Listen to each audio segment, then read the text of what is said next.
ठीक है। तो आइए हम आगे बढ़ते हुए पास्टर साजिद खुदा उनके खादम के साथ, साजिद भट्टी के साथ मिलकर दुआ करते हैं खुदा उनके खादम पास्टर खुरम यूनुस के लिए। खुदा आए आज अपनी की आंखों बंद आमीन। प्लीज प्लीज आए गो अपनी अहेड। आंखों को बंद करते हैं, अपने सर को झुकाते हैं। ऐ जिंदा अब्दी जलाली नाजरी, हम आपकी शुक्रगुजारी, आपकी तारीफ करते हैं पाक सारे खादमीन के लिए, सारे स्टूडेंट्स के लिए जो पाक इस जगह पर मौजूद है। हम खास दुआ करते हैं तेरे बंदा के लिए, पास्टर साहब के लिए, जिनके दिल में आपने पाक ने ये बोझ रखा कि पाक तेरे लोगों को अपनी पाक सिखाए और तेरे कलाम को सीखने वाले बने। पाक फजल अता करना आज के टीचर को, पाक पास्टर जुनून साहब को पाक आपके करीम का खाते में देते हैं। जरा पाक अपने आज अपने बंदा को पाक गहरे तौर पर पाक इस्तेमाल करे और पाक आज के कलाम को सीखे और पाक इस पर अमल करे और दूसरों को सिखाने का वसीला बने। यीशु के नाम से आमीन। आमीन। आमीन आमीन। Thank you very much brother. तो पास्टर खुरम प्लीज अपना माइक खोलिए। खुदा आपको बहुत बरकत दे। खुदा जी, आपके गॉड ब्लेस यू। साथ। थैंक हाँ यू। जी। लास्ट टाइम जैसा कि हम जानते हैं कि बड़े अहम मौजूआत पे हमने बात की थी, जिसमें हमने टॉपिकल स्टडी को लिया था। क्योंकि मैंने जैसे पहले कहा कि इतना वक्त नहीं होता। अभी भी तकरीबन 10:15 यहाँ पे हो गए हैं, आपके पाकिस्तान में 7:15 हो गए हैं। तो ये 15 मिनट क्लास के जो है कुछ वो इन चीज़ों में भी लग जाते हैं। तो इसलिए जो है थियोलॉजिकल थीम्स या इलाहियाती मौज़ूआत जिसे आप कहते हैं, उनको लिया जाता है। सॉरी, आज मेरा गला वो काफ़ी दर्द भी हो रहा है, और मुझे थोड़ा फीवर भी है। लेकिन मैं फिर भी क्लास पढ़ाने के लिए अवेलेबल हुआ हूँ। ये खुदा का काम है, तो मेरी आवाज़ थोड़ी ज़रा आपको बैठी मालूम होगी, लेकिन आई होप कि आप क्लियरली सुन पाएंगे। तो तो पाक मौदहरू की जो मोहर है, इस पे बात की गई थी पिछले लेक्चर्स में। इसके अलावा आसमानी मकामों पर उसने हमें बिठाया है। इसके ताल्लुक से फिर हमने कोने के सिरे का पत्थर मसीह को क्यों कहा गया है, इस पे मैंने बड़ी डिटेल में आपको स्टडी दी थी। आज मैं आप लोगों को जो इसका लास्ट चैप्टर है उसमें से बात करना चाहूँगा, कुछ चीज़ों पे स्टडी देना चाहूँगा। और उसमें तो जो मेन चीज़ है जिसमें हम देखेंगे वो है खुदा के हथियार। पॉल जो कह रहा है वो कह रहा है कि खुदा के हथियार बांध। और अगर आप मेरे साथ निकालिए जो इफ्सियों 5वां बाप है, वो बेसिकली इतना कोई बहुत डिफिकल्ट नहीं है अंडरस्टैंड करने में। तो वो बात करता है उसमें कि किस तरह बीवियों और शौहरों को जिंदगी बसर करनी है।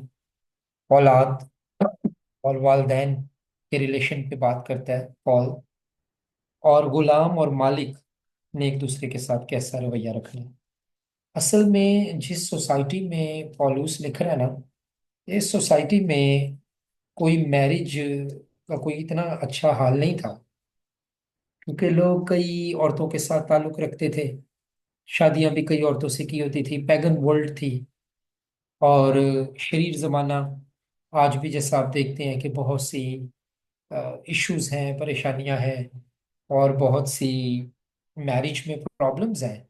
और फिर उसके अलावा जो औलाद और वालदैन के रिलेशन थे वो भी उस यूनानी और रोमी दुनिया में कोई इतने खास नहीं थे।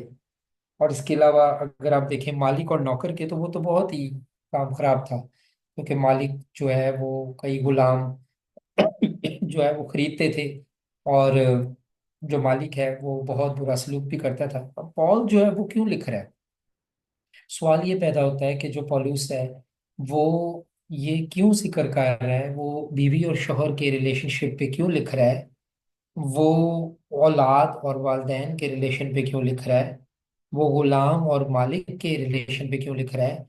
क्योंकि पॉलूस कहता है कि जब आप क्रिश्चियन नहीं है, जब आप बिलीवर नहीं है, जब आप ईमानदार नहीं है, या मसीह को आपने कबूल नहीं किया, तो फिर तो दुनियादार लोगों की तरह आप रहते हैं। दुनियादार लोगों की तरह आपकी मैरिज है, दुनियादार लोगों की तरह आपकी जिंदगी है। तो फिर तो बात समझ आती है। लेकिन जब आप मसीह में आ गए हैं, नूर के फर्जंद बन गए हैं, खुदा के कलाम से भर गए हैं, नजात का तजर्बा हासिल किया है, मसीह के खून से अपने जामे धोए हैं, कलाम का मुकाशफा आपको मिला है, नजात की बरकत आपको मिली है, रूह की रूह की मामूरी आपको मिली है, तो फिर आपकी लाइफ चेंज होनी चाहिए। आपका रहना सहना, आपकी मैरिज चेंज होनी चाहिए। आप जहाँ जॉब करते हैं, अगर आप मालिक हैं, तो आप अपने सबॉर्डिनेट्स के साथ आपका रवैया अच्छा होना चाहिए। मैंने कई खादमों को देखा है, वो बहुत अच्छा कलाम सुनाते हैं, लेकिन उसके बाद जब वो रेस्टोरेंट में खाना खाने जाते हैं, तो वो वेटरों से जिस तरह से बात करते हैं, वो बहुत बुरा अंदाज से करते हैं। कई पास्टरों को मैंने देखा है, वो बहुत अच्छे मीडिया पर नजर आएंगे, लेकिन पर्सनल लाइफ में चालाकी, होशियारी और इतनी अजीब अजीब बातें और ऐसे बात करना, कोई एटिकेट्स नहीं, कोई मैनर्स नहीं, कोई समझ नहीं आती यार ये पास्टर भी है, पता नहीं कहीं से सीखा भी है कि नहीं। तो इसलिए मैं लोगों को अक्सर कहता हूँ यार, खिदमत में आना है, उस्तादों के हाथ लगवाएं, उस्तादों के हाथ आपको लगे होने चाहिए। कोई पढ़ें, कोई सीखें, कोई खादमों के साथ कोई 3 से 4 5 साल वक्त गुजारें। तो ये चीजें जो है ये बहुत जरूरी है। सो पॉल जो है वो ये बात कर रहा है कि हमारी लाइफ चेंज होनी चाहिए। क्राइस्ट से बाहर जो है वो फर्क लाइफ है, लेकिन क्राइस्ट हेलो। में जब आ गए हैं तो फिर फर्क है। हाँ जी। सो 5वें चैप्टर में यूं कुछ चीजें हैं जो कि मैं समझता था कि आप इनको देखिएगा, स्टडी कीजिएगा। और फिर भी कभी भी किसी का कोई क्वेश्चन हो, पास्टर असद के पास मेरा नंबर है, आप पास्टर असद साहब से रब्ता कर सकते हैं, और हम मिलके खुदा ने मौका दिया तो कोई भी आपका क्वेश्चन हो तो हम उस पर सीख सकते हैं। छठे बाब की तरफ मैं जाना चाहूंगा, और छठे बाब में जो आगे वो कंटिन्यू कर रहा है, औलाद और वैलदैन का जिक्र है, गुलाम और मालिक का जिक्र है। आगे छठे बाब में वो कहता है खुदा के सब हथियार। ठीक है। तो आप में से कोई जो है वो 14वीं आयत से लेकर 20वीं आयत तक, जी 14 से 20 14। आयत की तलावत जरा कर दें। हाँ जी जी, पढ़ करते दें। हैं। बस सच्चाई से अपनी कमर कस कर और रास्तबाजी का बख्तर लगाकर और पाँव में सुलह की खुशखबरी की तैयारी के जूते पहनकर और उन सब के साथ ईमान की सिपर लगाकर कायम रहो, जिससे तुम उस शरीर के सब जलते हुए तीरों को बजा सको, और नजात का खौद और रूह की तलवार जो खुदा का कलाम है ले लो, और हर वक्त और हर तरह से रूह में दुआ और मिन्नत करते रहो, और इसी गरज से जागते रहो कि सब मुकद्दसों के वास्ते बिला नागा दुआ किया करो, और मेरे लिए भी, ताकि बोलने के वक्त मुझे कलाम करने की तौफीक दो, जिससे मैं खुशखबरी के भेद को दलेरी से जाहिर करूं, जिसके लिए जंजीर से जकड़ा हुआ एलची हूं, और उसको ऐसी दलेरी से बयान करूं जैसा बयान करना मुझ पर फर्ज है। खुदा बाप के पाक कलाम के पढ़े जाने और सुने जाने पर हम सब पर खुदा की बरकत हो। आमीन। थैंक यू सर, बहुत शुक्रिया। और जिस तरह भाई ने बहुत खूबसूरती से पढ़ा कि खुदा के जो हथियार हैं, सब हथियार, अच्छा इनके बारे में ना काफी लोगों के मुख्तलिफ आरा हैं और मुख्तलिफ पर्सपेक्टिव्स हैं। बहुत से लोग ये समझते हैं कि पौलुस जब हथियारों का जिक्र कर रहा है तो वो कैद कैद में है, जो कि वो है, और वो उसके सामने कोई रोमी फौजी खड़ा है, और रोमी फौजी ने ये सारे हथियार पहने हुए हैं। उसने सच्चाई से कमर भी कसी हुई है, उसने वो यानी कमर कस बांधा हुआ है, उसने जो है बख्तर लगाया हुआ है, उसने जूते पहने हुए हैं। देखे ना अपने फौजियों के जो बूट हैं, है ना, पुलिसियों के जो बूट होते हैं, कहते हैं यार बंदा उनके बूटों से पहचान लेता है ये पुलिस है। तो वो उनके जो बूट है वो, फिर उनकी जो सिपर उन्होंने लगाई है, फिर उन्होंने जो तीर उनके पास है। लेकिन इसकी स्कॉलरली दुनिया में, या जब आप डीप जाते हैं, बाइबल की स्टडी करते हैं, रिसर्च करते हैं, तहकीक करते हैं, तो इसकी कोई बहुत बड़ी दलील नहीं मिलती हमें, कोई बड़ा आर्ग्यूमेंट नहीं मिलता। और इसकी एक वजह ये है कि पौलुस कहाँ पर और जगहों पर वो किसी को देखता है और खत में वो बातें लिखता है, कहीं पर भी हमें उस तरह नजर नहीं आता। तो जब हम स्कॉलर्स को पढ़ते हैं, उलमा को पढ़ते हैं, मुदब्बरीन और मुफस्सिरीन को पढ़ते हैं, तो मुफस्सिरीन ये कहते हैं कि भाई एक जगह से तो आपने अंदाजा लगा लिया कि पौलुस क्या कर रहा है, लेकिन आपको दूसरी जगहों पे भी देखना है क्या पौलुस बाकी जगहों पर भी ऐसा करता है कि नहीं। सो इसका जो ज्यादा सीखने वाली बात है, और मैंने भी अभी, मैं फिलीपींस में हूँ, सेमिनरी कर रहा हूँ, और मैंने यहाँ से सीखी है, सारी जिंदगी हम भी इसको ऐसे ही बताते रहे हैं। लेकिन जो बड़ी अहम बात सीखने वाली है वो ये है कि पौलुस के सामने यहाँ पर फौजी है या नहीं है, और उसको देख के वो लिख रहा है, ये जिक्र कर रहे हैं हथियारों का, ये मुझे नहीं पता। पर ये जरूर है कि पौलुस के जहन में पुराना अहदनामा है, और पुराने अहदनामे की ये साया की किताब उसके माइंड में है। और ये साया की किताब का चैप्टर नंबर 59 उसके माइंड में है। ठीक है, अभी मैं पढ़ूंगा आपके सामने चैप्टर 59, आप लिख लो, निकालना नहीं, टाइम नहीं हमारे पास इतना, पहले काफी टाइम हो गया। लेकिन आप लोग लिख लें यसाया 59 और इसको पढ़ें, और आपको यूं लगेगा कि जैसे हूबहू पौलुस ने वहां से अल्फाज लिए हैं उसके माइंड में। क्योंकि पॉल ने जो है, देखे ना, वो फरीसी और वो गमलीएल के कदमों में बैठकर जो है वो शरीयत सीखने वाला शख्स था, तो क्यों नहीं उसने यसाया के सहीफे को भी देखा होगा। तो यहाँ पे लिखा है, खुदावन ने ये देखा, मैं ये साया 59 से पढ़ रहा हूँ, जहां से पौलुस ने खुदा के हथियार का कॉन्सेप्ट लिया है। ठीक है, मैंने जैसे आपको पहली बात बताई है, तो बहुत से लोग ये समझते हैं कि वो कोई फौजी उसके सामने खड़ा है। देखें, पौलुस ने ये खत कैद की हालत में लिखे, इसमें तो कोई शक नहीं, लेकिन फौजी को देख के वो ये बातें लिख रहा है, ये थोड़ा सा इसको देखना पड़ेगा। सो चैप्टर नंबर 59 में ये साया में जो है पौलुस जो है वो कहता है, खुद वो यसाया कहता है चैप्टर नंबर 59 में, खुदावन ने ये देखा और उसकी नजर में बुरा मालूम हुआ कि अदालत जाती रही, और उसने देखा कि कोई आदमी नहीं, और ताजुब किया कि कोई शिफायत करने वाला नहीं, इसलिए उसी के बाजू ने उसके लिए नजात हासिल की, और उसी की रास्तबाजी ने उसे संभाला। हाँ, उसने रास्तबाजी का बख्तर पहना, नजात का खोत अपने सर पर रखा। ये खोत का मतलब है हेलमेट। हेलमेट कहते नहीं, हेलमेट पहनने पे पाबंदी है, हेलमेट नहीं पहनेंगे पुलिस चालान कर देगी, वो हेलमेट है। लेकिन ये फौजियों वाला हेलमेट है। तो खुद को अगर आप अंग्रेजी में देखें तो वहां हेलमेट इसकी ट्रांसलेशन है। तो नजात का खुद अपने सर पर रखा, और उसने लिबास की जगह इंतकाम की पोशाक पहनी, और गैरत के जुबाब से मुलबिस हुआ, और वो उनको उनके माल के मुताबिक जजा देगा। और फिर जो स्कॉलर्स हैं वो ये कहते हैं, पुराने अहदनामा के भी और नए अहदनामा के भी, कि यहाँ से पॉल जो है इस कॉन्सेप्ट को लेता है कि किस तरह से जो है ये हथियार खुदा के हथियार, खुदा खुद राजबाजी का बख्तर पहने हुए है। और जो है अ, ये इस तारतन बात है, ये नहीं कि खुदा ने कोई बख्तर लगाया हो, यानी खुदा रास्तबाजी का बख्तर, यानी खुदा में रास्तबाजी है, खुदा में कामिल रास्तबाजी, वो कामिल तौर पर रास्तबाज है। सो ये जो बात मैं आपको बताना चाहता था पहले, इससे पहले कि हम हथियारों की तरफ जाएं, स्टडी करें, वो ये थी कि आप भी जब किसी को बताएं तो उन्हें कहें कि ठीक है, पौलुस कैद में है, और वो ये जो खत लिख रहा है वो कैद से लिख रहा है, इसमें कोई शक नहीं।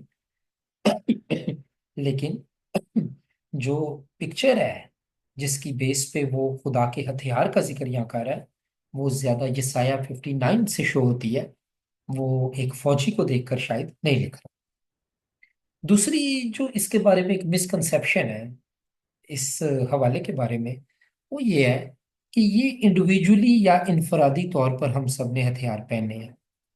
लेकिन यहाँ पर टेक्स्ट में अगर आप देखें, अबारत में देखें, तो तहरीर में देखें, तो यहाँ पर कहीं पे भी ये जिक्र नहीं है कि आपने इनफरादी तौर पर ये करना है, बल्कि ये कलीसियाई कॉलिंग है। खुदा के हथियारों से मुलव्वस होना, ये चर्च की कॉल है, ये इंडिविजुअल की कॉल नहीं है। ये नहीं कि खाली पास्टर असद साहब हथियार बांध ले खुदा के बाकी रहने दें, पास्टर खुरम बांध ले बाकी रहने दें, या इमानुअल साहब बांध ले तो बाकी नहीं। We all need to put on the armor of God. We are called for this purpose according to the word of God. तो खुदा के कलाम के मुताबिक हम सब ने हथियार जो है वो पहनने हैं, पूरे चर्च को ये है। और प्रॉब्लम ये होती है कि पास्टर्स की जो बरकत है, कई बार वो बरकत कलीसिया की भी होती है, लेकिन हम बतौर पास्टर वो उनको बताते नहीं चर्च को कि भाई आप लोगों के लिए भी खुदा का प्लान, खुदा की बरकत ये है। कुछ ब्लेसिंग्स जो हैं वो सिर्फ स्पेसिफिक पास्टर के साथ, उसकी ऑर्डिनेशन, उसकी अनॉइंटिंग उसके ऊपर जो है उसके साथ जुड़ी है। लेकिन कुछ ब्लेसिंग्स खुदावंद के कलाम की वो कलीसिया में आलमगीरियत रखती है, सारे चर्च के लिए। तो ये जो है किसी एक शख्स ने नहीं हथियार पहनने, कोई क्रिश्चियन बिशप ने नहीं, लीडर ने नहीं, पास्टर साहब ने नहीं, पादरी साहब ने नहीं, बल्कि चर्च ने मुलव्वस होना है, हथियार पहनने हैं। कौन से हथियार पहनने हैं? उन्होंने सच्चाई से अपनी कमर कसनी है। क्यों कसनी है? ये किसके खिलाफ खड़े होने हैं? अगर आप आ, आ, 10वीं आयत से जरा पढ़ें कि ये हथियारों की जरूरत हमें पड़ी क्यों है। अगर आप 10वीं आयत से 13वीं आयत तक कोई पढ़ दे, इफिसियों जी मैं छठा पढ़ता बाब। हूँ। जी जी मैं जी यूनुस साहब पढ़ें। छठे बाब की जी छठे बाब की 10वीं आयत जी पढ़ता हूँ। गज खुदाउन ने और उसकी कुदरत के जोर में मजबूत बनो, खुदा के सब हथियार बांध लो ताकि तुम अबलीस के मंसूबों के मुकाबला में कायम रह सको, क्योंकि हमें खून और गोश्त से कुश्ती नहीं करना है, बल्कि हुकूमत वालों और अख्तियार वालों और इस दुनिया की तारीकी के हाकिमों और शरारत की उन रूहानी फौजों से जो आसमानी मकामों में हैं। इस वास्ते तुम खुदा के सब हथियार बांध लो ताकि बुरे दिन में मुकाबला कर सको और सब कामों को अंजाम देकर कायम रह सको। बस इन्हीं तेरा जी अच्छा। Thank you. हाँ जी, तेरा शुक्रिया। सो बेसिकली ये हथियारों का जिक्र क्यों है और इसकी जरूरत क्यों पड़ी है?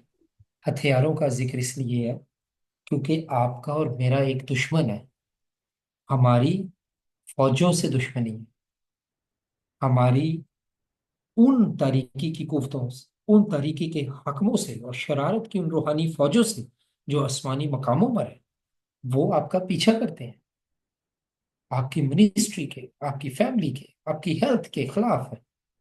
सो कैसे बचा जा सकता है, कैसे बरकत पाई जा सकती है, कैसे सेफ रहा जा सकता है, कैसे महफूज रहा जा सकता है?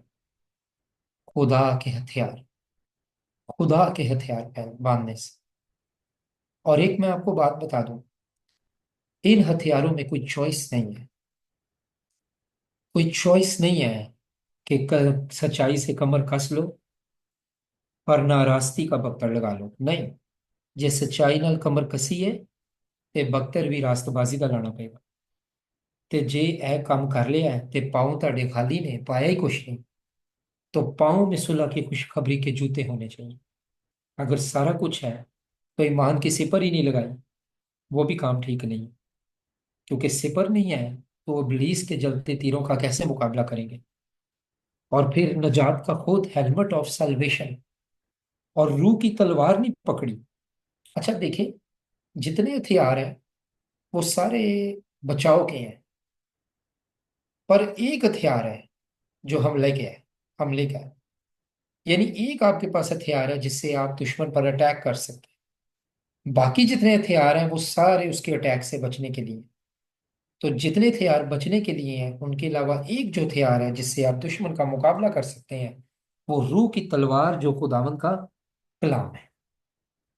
यानी कलाम वो हथियार है, वर्ड ऑफ गॉड वो वेपन है जो ना सिर्फ दुश्मन के हमले से आपको बचाता है, बल्कि दुश्मन पर हमला करने के लिए भी ये आपके साथ होता है।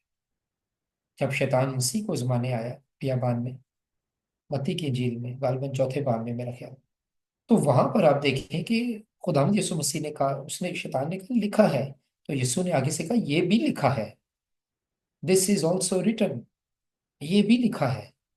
सो जो वर्ड ऑफ गॉड है प्रॉब्लम ये है कि आज हम बाइबल भी अखबार की तरह पढ़ते हैं।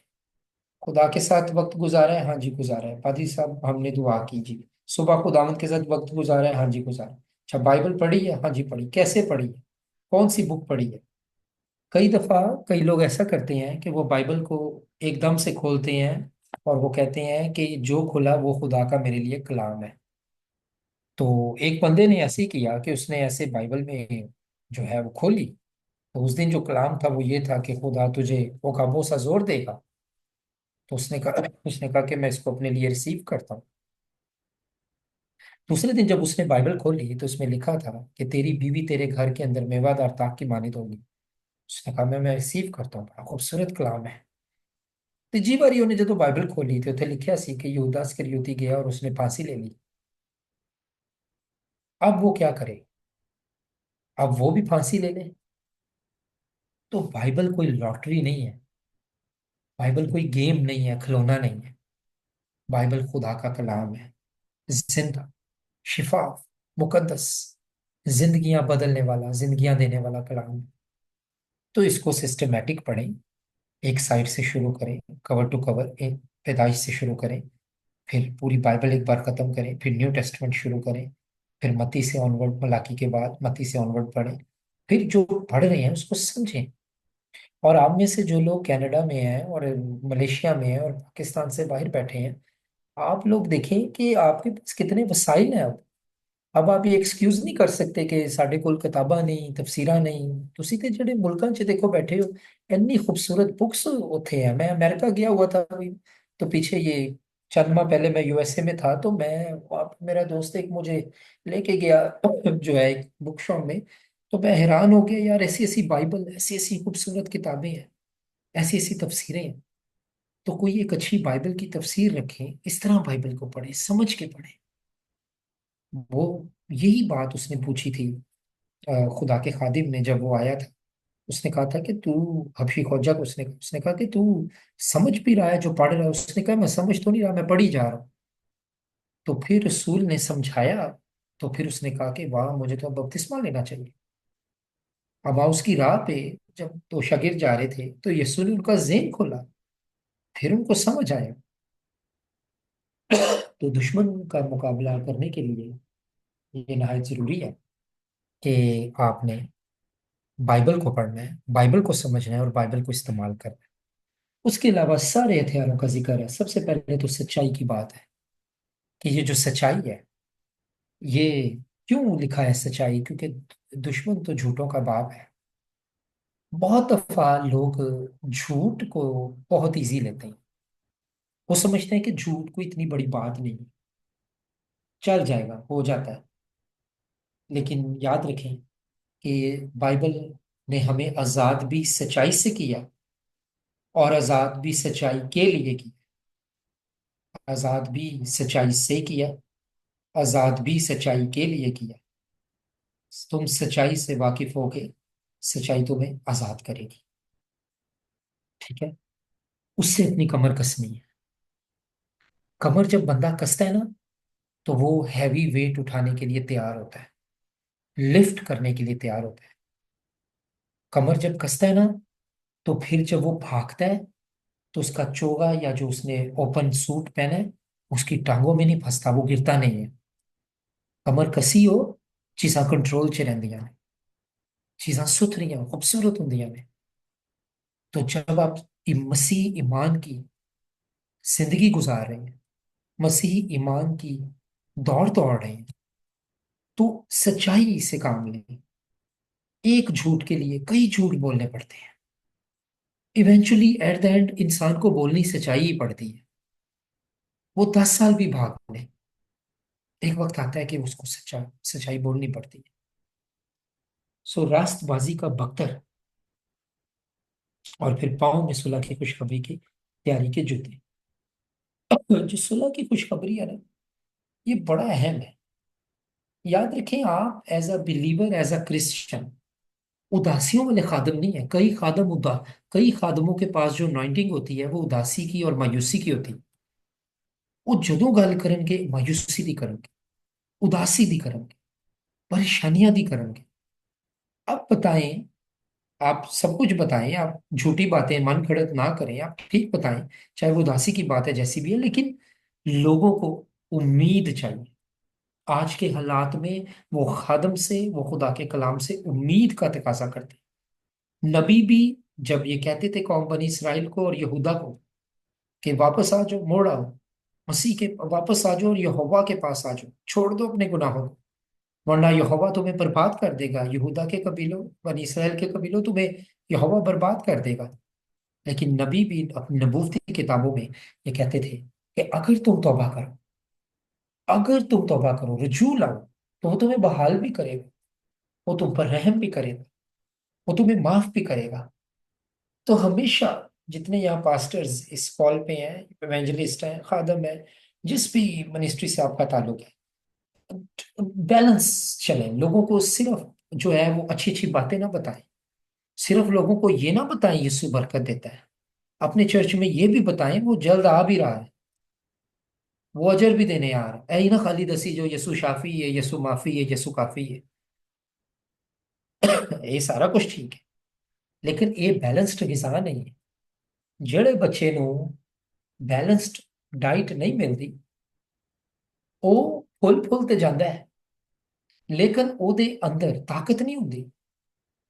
जिस तरह किसी कलीसिया को खादम बैलेंस डाइट नहीं देगा, वो कलीसिया दुश्मन के मुकाबले में खड़ी नहीं हो सकती। ठीक है? सिपर, शील्ड, आपको पता है कहाँ लगती है? सीने पे लगती है। क्यों लगती है? कि तीर ना कोई लगे। आजकल तो वो बुलेट प्रूफ जैकेटें आ गई, उस दौर में बुलेट प्रूफ नहीं थी तो वो लोग सिर पर लगाते थे। कॉन्सेप्ट वही है। ठीक है? तो कई तीरें शैतान चलाता है, कई तीरें शरीर चलाता है, लेकिन ईमान, ईमान से चलना है। बाइबल कहती है कि ईमान के बगैर, बगैर ईमान के खुदा को पसंद आना नामुमकिन है। बाइबल कहती है कि मेरा रास्तबाज बंदा ईमान से जीता रहेगा। ये पौलुस यूज करता है, लेकिन इसका हवाला हबक्कूक नबी के सहीफे में है। वहां लिखा हुआ है मेरा जो बंदा है वो ईमान से जीता रहेगा। और फिर इसी तरह आगे नजात का खुद है। अच्छा, मैं सोच रहा था कि ये नजात का खुद यानी हेलमेट ऑफ सल्वेशन, नजात का हेलमेट क्यों है? देखो, नजात का कड़ा भी हो सकता था, नजात के बूट भी हो सकते थे, नजात का नेजा भी हो सकता था। हेलमेट जो है, इसका क्या काम होता है? हेलमेट आपके सर को इंजरी से, एक्सीडेंट में बचाता है। तो अगर नजात का हेलमेट आपने पहना है, तो वो आपके दिमाग में आने वाले नेगेटिव थॉट्स, जिनका बाइबल से कोई ताल्लुक नहीं, खुदा से कोई ताल्लुक नहीं, उनसे आपको बचाता है। जब हम नजात पा जाते हैं, मसीह में आ जाते हैं, तो फिर नजात हमें इस काबिल करती है कि हम नेगेटिव थॉट्स को दूर करें और खुदा के दिए गए थॉट्स में चलें। मैं आपको सच आज एक बात बताऊं, बहुत से ईमानदार मेंटली सिक है, जहनी बीमार है। इतनी नेगेटिविटी, इतनी उनके अंदर मनफियत भरी हुई है। कोई बंदा अच्छा भी होगा तो उससे भी कहेंगे यार ये बंदा खराब है। मनफी जहन जो है, ये खुदा की खिदमत नहीं कर सकते, और मनफी जहन क्रिश्चियनिटी में नहीं चल सकते।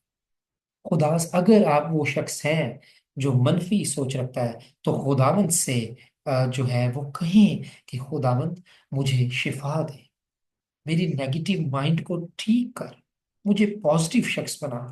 पॉजिटिव का ये मतलब नहीं कि वो बंदा परेशानियों को इग्नोर करे। इग्नोर करने से तो सब कुछ नहीं होता, हल करने से होता है। लेकिन नेगेटिव ना रहे, हर बार नेगेटिव ना सोचें। कई लोग हैं, वो क्या करते हैं कि वो आ, बरकत की बात अभी नहीं होती, बरकत की बात करने से पहले बीमारी की बात करते हैं, शिफा की बात करने से पहले बीमारी की बात करते हैं, मोहब्बत की बात करने से पहले लड़ाई की बात करते हैं। उनका माइंड इतना जहर से, नफरत से भरा होता है कि उनसे पॉजिटिव बात नहीं होती। ठीक है? सो नजात का खुद, हेलमेट ऑफ सल्वेशन, आपके सर को कवर करता है, और रूह की तलवार जो खुदा का कलाम है। सो मेरी बहनों भाइयों, ये हथियार है। नंबर एक, ये खुदा के हथियार है। नंबर दो, जब आप जो है मसीह में चलते हैं, तो फिर ये हथियार आप में काम करते हैं। अच्छा, याद रखना, खुदा के हथियार पहनना मसीह को अपने ऊपर पहनने के बराबर है। जब आप मसीह को अपने ऊपर पहन लेते हैं तो फिर खुदा के हथियार आप पहनते हैं। जब आप क्राइस्ट में आ गए, जब आप मसीह में आ गए हैं, तो आपने समझे, आपने इन सब चीजों को करना शुरू कर दिया। देखिए, मसीह में झूठ नहीं है, आप सच्चाई से अपनी कमर कसेंगे। मसीह में नाराजगी नहीं है, आप रास्तबाजी का बख्तर लगाएंगे। मसीह सुलह, खुशखबरी, गॉस्पल की बात करते हैं। मसीह ईमान की बात करते हैं। मसीह नजात की बात करते हैं। तो हथियार बांधना मसीह को पहनना है, मसीह को लेना है। आज सबसे बड़ा खतरा चर्च को वो दो चीजों से है। इसको लिख लें, याद कर लें। नंबर एक, सबसे बड़ा खतरा ये है कि चर्च की यूनिटी, चर्च में तकसीम होती चली जा रही। चर्च में एक बड़े पैमाने पे डिवीजन हो रही है। चर्च तकसीम हो रही है, यूनिटी खत्म हो रही है। और पास्टर पास्टर का दुश्मन बना हुआ है, भाई भाई का दुश्मन बना हुआ है। मुकाबला, हसद, भाइयों में आपस में नफरत, कंपैरिजन की बीमारी बड़े लोगों की जिंदगी खा गई। जो बंदा अपने आप को कंपेयर करता है किसी से, वो कभी खुश नहीं रह सकता। मुआजना ना करें, आपस में ना लड़ते मरते खपते रहें, आपस में ना कंपटीशन करें। दुश्मन चाहता है कलीसिया तकसीम हो, कलीसिया टूटे, कलीसिया बिखरे। लेकिन खुदावंद यीशु वो चरवाहा है जो कहता है कि जितनी भेड़ें तूने मुझे दी, उनमें से मैंने कोई नहीं जाने दी। यूनिटी में आए, यूनाइटेड हो। याद रखें, एक वक्त आना है जब कलीसिया को यूनाइटेड होना ही पड़ना है। फिर आसमान में भी हमने यूनिटी में रहना है। अभी से रिहर्सल कर लें, उथे भी लड़ोगे। सो अब तो खैर जलाली बदन, चेंज चीजें होंगी, नहीं लड़ाई नहीं कुछ होगा, लेकिन यहां से रिहर्सल शुरू करें यूनिटी में रहने की। और माफ करें एक दूसरे को। मैंने एक चीज देखी है, जहां पर सबसे ज्यादा कम यूनिटी होती है, वहां सबसे ज्यादा कम माफी होती है। जहां ज्यादा माफी होती है, वहां ज्यादा यूनिटी होती है। सो यूनिटी का ताल्लुक माफी से, और माफी का ताल्लुक यूनिटी से। तो अब सवाल ये पैदा होता है कि कैसे हम नए तौर पर चलें, कैसे मसीह को पहने, कैसे खुदावंद के हथियार बांधें। 5 बातें करूंगा जल्दी से, फिर वाइंड अप करेंगे। नंबर एक, हलीमी को अपने अंदर लेके आए, ह्यूमिलिटी को लेकर आए। ठीक है। आजिज शख्स को खुदा बरकत देता है। मगरूरों का खुदा मुकाबला करता है, लेकिन फरोतनों को तौफीक देता है। ह्यूमिलिटी लेकर आए अपने अंदर, प्राइड ना लेकर आए। और अगर आप में से किसी की लाइफ में प्राइड है, तो आज खुदा से माफी मांगे, जाने दें प्राइड को, निकाल दें। फिर उसके बाद नरमी का रवैया रखें, जेंटल हो। एक्सेप्ट करें मैं कमजोर हूं, एक्सेप्ट करें मुझे खुदा की जरूरत है। पेशेंस का मुजाहरा करें, साबर बने, यानी मुश्किल हालात में मजबूत रहना सीखें। टफ हालात में खुदा में मजबूत। फिर एक दूसरे का भार उठाएं, एक दूसरे की बर्दाश्त करें। हम पाकिस्तानी जो हैं, हम बड़ी जज्बाती कौम है। ਅਸੀਂ ਜੇ ਲੜਨ ਨੂੰ ਨਹੀਂ ਪੈਂਦੇ ਤੇ ਅਸੀਂ अगले बंदे ਦੇ गिरेबान तक तो जरूर जाने। लेकिन जो है, याद रखें कि हम बिलीवर भी हैं, हम क्रिश्चियन भी हैं। हमने एक दूसरे के फेलियर्स के साथ खड़े होने। प्रॉब्लम ये है कि हम अपने बड़े अच्छे वकील हैं और दूसरों के जज बड़े अच्छे हैं। मैंने कई खादमों को भी देखे, उनका मैसेज भी तनकीदी, उनकी बातें भी तनकीदी, उनका हर चीज तनकीद, और तनकीद के अलावा काम ही कोई नहीं होना था। कलाम कलूम है कोई नहीं, और तनकीद करी जाने। ठीक है। क्यों किसी की फेलियर पर उंगली उठाते हो? क्यों ना जिस तरह मसीह हमारी खातिर बन गया, नीचे झुककर हमें उठा लिया कि हम मसीह के खुदा के फर्जंद बन जाएं, आप भी झुककर अपने भाइयों को उठाएं। और एफर्ट करें कि यूनिटी कायम रहे। एफर्ट, मेहनत, अपनी कॉलिंग में मूव करें, खुदा के हथियार बने। आप वो लोग हैं जिन पर रूह की मोहर हुई है। आप वो लोग हैं जिनके कोने के सिरे का पत्थर मसीह है। आप वो लोग हैं जो आसमानी मकामों पर बिठा दिए गए हैं। आप वो लोग हैं जिन्होंने मसीह में बहुत सी बरकतें पाई हैं, इफिसियों पहले बाब के मुताबिक। आप वो लोग हैं जिन्होंने मसीह को पहनना है, खुदा के हथियार बांधने हैं। ठीक है। सो यहाँ हम अपनी एफिशिएंस की स्टडी को ख़त्म करते हैं। और ये मेरा गालबन आज लास्ट लेक्चर था। और खुदावंद आपको बरकत दे। मुझे खुदावंद ने फिर मौका दिया आपको पढ़ाने का, सिखाने का, तो ज़रूर स्केड्यूल के मुताबिक चीज़ें हम करेंगे, देखेंगे। लेकिन पास्टर असद का थैंक यू, पास्टर शहजाद का जो कॉन्स्टेंटली मेहनत करते रहे, रिमाइंडर्स देते रहे, और आप सबका जो जो है वक्त देते रहे और टाइम निकालते रहे। आजकल हर बंदा बिजी है, और टाइम निकालना बहुत बड़ी बात है। सो खुदावंद आप सबको बड़ी बरकत दे। और मैं बहुत खुश हूँ आप सबको देखकर। देखन नजर तो नहीं आ पाते, वीडियो सबकी बंद है, लेकिन कभी खुदा ने मौका दिया फेस टू फेस भी मुलाकात होगी। लेकिन अपना जो है खुदा बरकत दे आपको। तो पास्टर शहजाद साहब, मैंने यहाँ पर जो है इसको वाइंड अप किया है, और कि आप इसको टेक ओवर करें।